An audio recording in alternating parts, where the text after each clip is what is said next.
अस्सलामुअलैकुम वरहमतुल्लाहि वबरकातुहू। मैं हूं आपके होस्ट अनाया, हाजिर हिकमत है एनजे ड्रीम टीवी के प्लेटफॉर्म से। आज हम आपके साथ फ़ौरन फितना डॉक्टर महरंग बलोच की एक क्लिप शेयर करने जा रहे हैं, जिसमें वो किसी नामालूम शख्स से बातें करते सुनाई और दिखाई दे रही हैं। आइए चलते हैं इनके क्लिप की जानिब।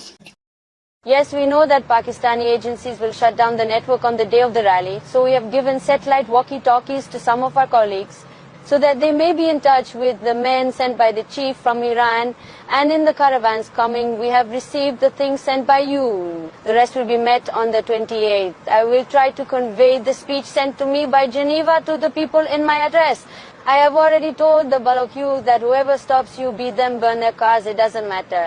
Raise slogans of Pakistan dead in front of the security forces to incite them to lathi charge. This will give us international media coverage, and we will be successful in our goal.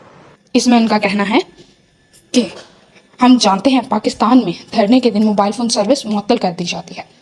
हमें Iran की तरफ से satellite walkie talkie मुहैया कर दी गई है, जो हमने अपने चंद लोगों को मुहैया कर दी है, जिससे वो ईरान से राब्ते में रह सकेंगे।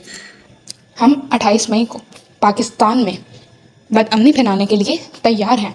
आपने जो सामान हमें भेजा है वो हमें मिल गया है, हमने अपने लोगों को मुहैया कर दिया है।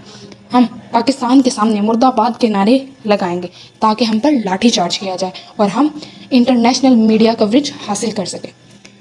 जी नाज़रीन, ये थी महरंग बलोच की नामालूम शख्स के साथ गुफ्तगू। इसमें आप सुन सकते हैं कि उनका क्या कहना है। इसी के साथ अपनी होस्ट इनाया को दीजिएगा इजाज़त। अपना ख्याल रखिएगा। अल्लाह हाफ़िज़।